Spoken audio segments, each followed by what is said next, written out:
Okay, everyone, this is my last video for this week, and like I said, I don't know, I will not be here for this coming week, but hopefully I'll be here the week after next. So if I am here, I'm hoping to be here, but if not, I'm sorry. But I'm gonna try to keep you guys in touch. I'm gonna take my computer. I'm gonna, I'm gonna take my video camera. I'm gonna try to get you guys up to date on what's going on, and hopefully I'll get you some more videos uploaded. All right, guys. If you're ready, here we go, and here we go with Tales from the Scrap Sighting again, and it's called Tunnel Vision. So if you're all ready, here we go in 3, 2, 1, and start. Alright, just want to make sure it was... If ever you were to hear of Henry the Green Engine, many things would come to mind. Of his crash, of the flying kipper, of his new shape, and of his tunnel. Yep. When Henry was a young engine, and the railway was run by the fat director, the Green Engine had hidden in a tunnel, refusing to come out because of his fear of the rain. This story had become quite famous, and it had led to the designated naming of the tunnel when I was after doing Henry, much to the big engine's chagrin. You know, Years had the passed, scary and the Thomas railway Sanger was theories, winding or down what I after call a it, busy the summer stupidest. season. It was poorly written and it was decided stupid. that a full inspection of the tunnels and bridges was in order to be prepared for the following year. Did all these negative things about Henry and all that, which was not true and all that. Autumn was in full swing by the time the inspection came to Henry's tunnel. If you guys it was believe decided by the Fat Controller that you the big Green Engine would take all the part shit in that pulling came out of her engineering mouth. trains to and from the tunnel. The other engines found this arrangement very amusing. Oh, chuckled Gordon. How rich is this? Henry gets to help maintain his own tunnel. Shut up! Snapped Henry. I wouldn't be surprised if the Fat Controller sent you to maintain your hill, or maybe even your ditch. Oh. That will never happen. Gordon sniffed. You know, Henry, I heard my driver saying the autumn shower should be arriving early, said James. So at least you'll be nearby someplace nice and dry to hide in. Henry hissed and fumed away to collect his goods. Man. I tell you, after James was right, as the once bright blue autumn sky darkened to black clouds full of rain. Henry found himself sometimes wondering about taking James's advice to park himself inside his tunnel. Anything to keep out of the incessant drizzle. He grumbled dreadfully, much to the complaints of the workmen and his crew. A few weeks later, the weather became too rough, with plenty of rain, wind, and also landslides. The workmen decided to continue inspecting Henry's tunnel when the weather cleared. Henry was overjoyed to be free from the engineering train. But even so, the big Green Engine had work to do no matter what the weather. Yep. Henry stood waiting at Elsbridge Station just before the tunnel. He was pulling a small stopping goods to Knapford. With the tunnel under inspection, this left the double-track tunnel open. He was waiting for James to clear the section so he could get back to his nice dry shed. Soon the red engine shrieked through the station with his own goods train, grumbling dreadfully at the incessant downpour. Henry waited impatiently for the signal to turn green. Only it stayed at red until the station master walked up. I just got a message from James's guy. He said he felt a bump on the line in the tunnel and wants you to inspect it. Oh, bother. Henry fumed. I just can't get away from that darn tunnel. Grumbling dreadfully, Henry set off into the rainy evening. They got to the tunnel just as it was about to get dark. The weak light made the inside of the tunnel darker than ever. Henry shivered. I don't want to go in. Neither do I, but we must inspect the line, said his driver. In you go, old boy. Oh dear. Oh dear. Henry slowly puffed into the tunnel. As he left the driving wind and rain, it seemed to get colder inside the tunnel. Henry shivered as a breeze curled around his dome. He just wanted to get out of this tunnel soon. Not so nice memories returned to his mind. He had never told the other engines that during his time in the tunnel, he had been really frightened. Frightened that he would indeed be left there. We're always... I know. He said to himself, his voice echoing in the tunnel. Henry was almost out of the tunnel. He could see the rain on the other side pouring down. He had a moment to shudder at the thought of getting drenched before suddenly, Henry felt himself tip to the side wall of the tunnel as the rail bent out from under him. With a crunch, his left side hit the tunnel wall and he skidded to a stop. Whoa. He cried. Well, guess we found the loose rail. Yep. I only wish we'd found it sooner, his driver said, trying to lighten the mood. Henry didn't see the funny side to it. The guard ran back to telephone for help. He returned shortly with bad news. Workmen can't get here till tomorrow. Henry might be here longer as the workmen will have to inspect the tunnel wall given the damage to it. Oh, joy. Henry snorted. Now the big engines will never let me hear the end of it. Can't be helped, said his driver. The crew set up warning lamps and detonators to protect the train. Sorry, guys. They even set up an old work light to keep Henry company. Then they walked to a nearby road and caught a bus home. Great. Henry sighed. Oh, he looked around. The old headlight. He could only see the tunnel entrance, but nothing beyond that. At least it's right here. He grumbled. As if on cue, the rain slowed to a stop. What? Henry hissed in frustration. And only now does the rain stop. Wow. That's funny. As the night wore on, the temperature dropped. The damp air became heavier and turned into mist, then into thick fog. Soon, Henry couldn't see anything outside the mouth of the tunnel. It just ended in a dark gray wall illuminated by the work light. He began to wish the light was turned off. Every shadow and sound became very eerie. Henry gulped nervously. I should get some sleep. He thought. He'll be tomorrow soon. I'll be back at Timoth in no time. So Henry closed his eyes and tried to fall asleep. However, he found sleep didn't come easily. The big green engine grumbled to himself as he tried time and time again to drift off. Yeah, I mean, if you're stuck in a tunnel and it's cold out there. This wretched weather. Hello? Henry blinked and quickly looked around. What was that? He thought he had heard something. A voice of some kind. Hello? Is someone there? Oh, for goodness sakes. I need to get some sleep. He closed his eyes again and just sat quietly to let his mind drift off. Oh boy, here we go. Hello? Henry's eyes snapped open. Here goes the creepiness. That time he was certain he'd heard something. Hello? Who's there? Botheration. Who is there? Speak up! Let me out. Henry blinked in confusion.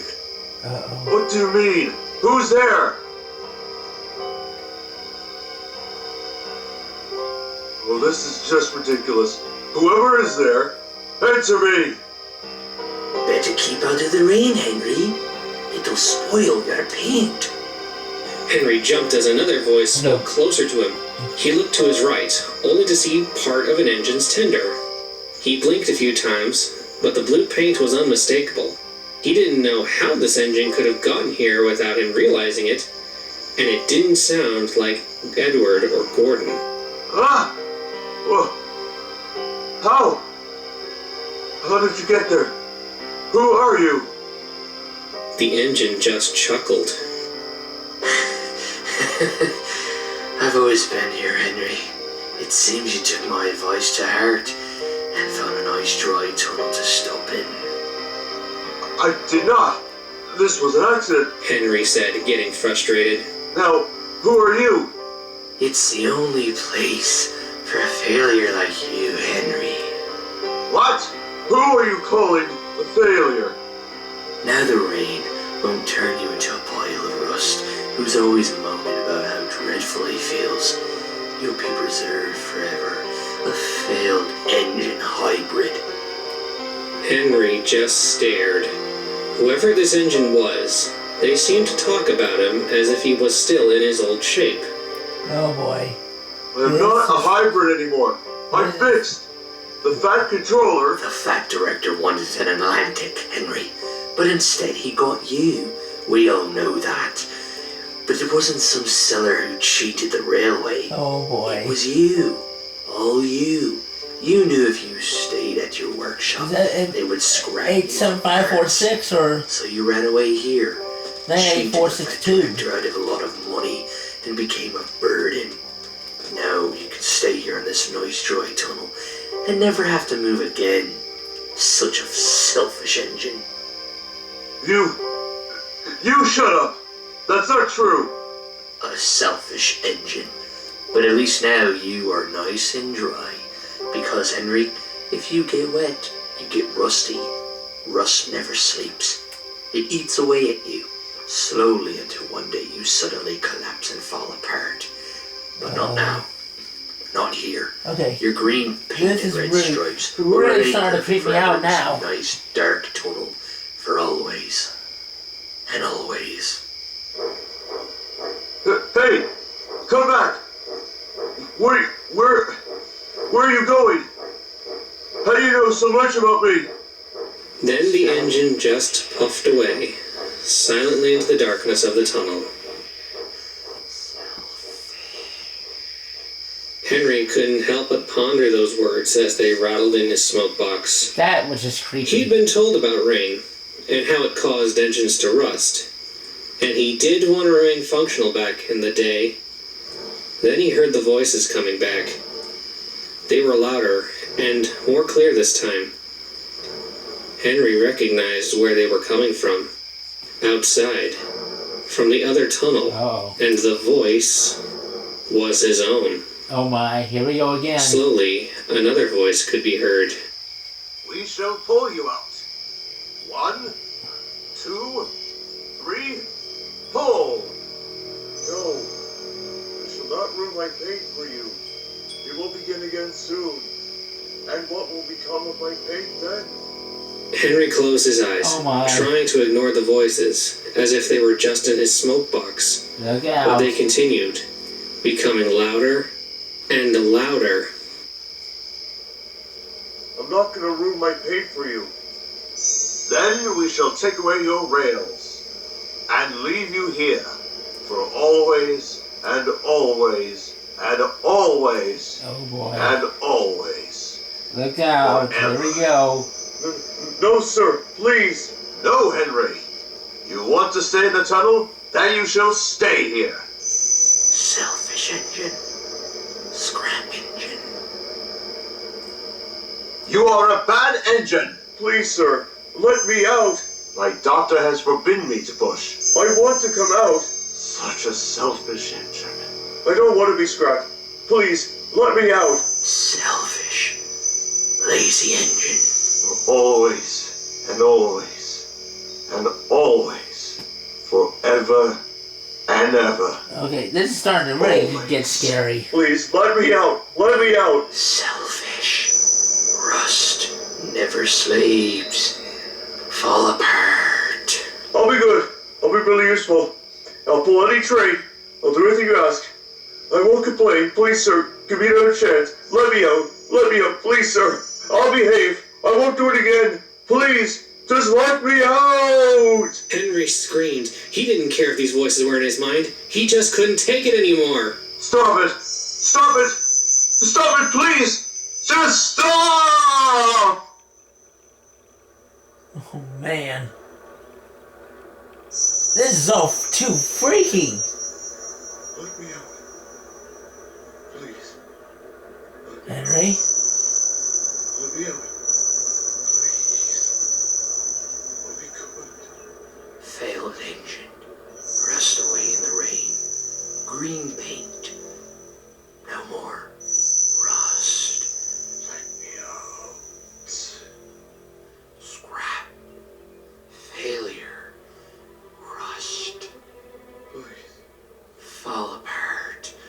rust never sleeps. Please. Let me up. Let me up.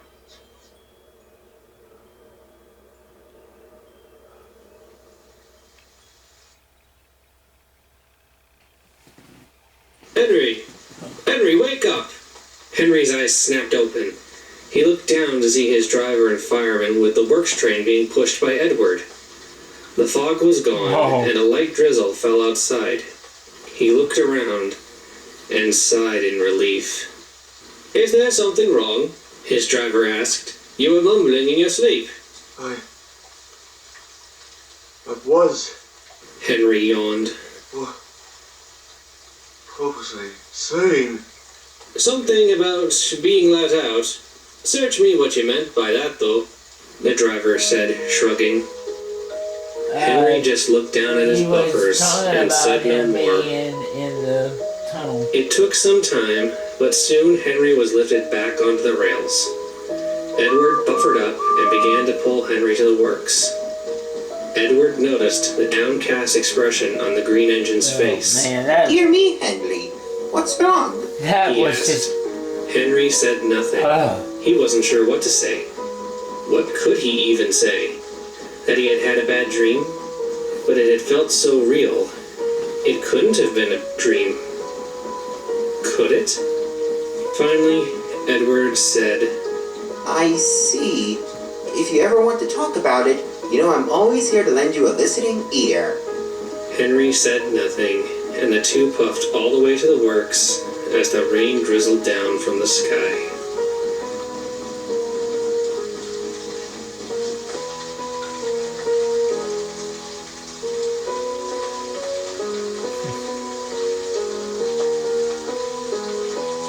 Oh, I was right. It was 98462.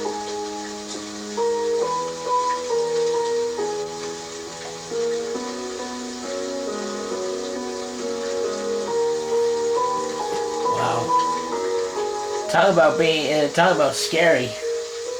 I mean, reliving your past like that. I mean, ugh.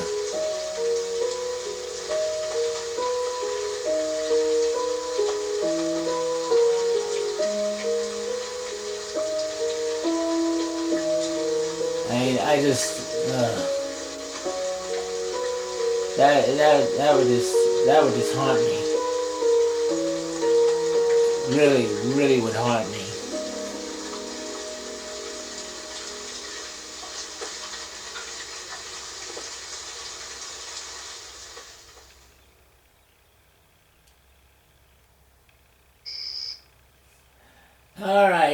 Alright guys, I hope you all enjoyed that. And hopefully when I come back, I'll get more videos uploaded much quicker than I have been. So thank you all, and also stay tuned, because as soon as I come back, I am going to try to make the next episode of The New Adventures of Thomas the Tank Engine and Friends. The New Adventures, I should say. So, prepare for that, and then after this, that episode, I'll start working on the movie that I've been wanting to do forever. But anyway, thank you all, and see you all again next time. Bye, guys!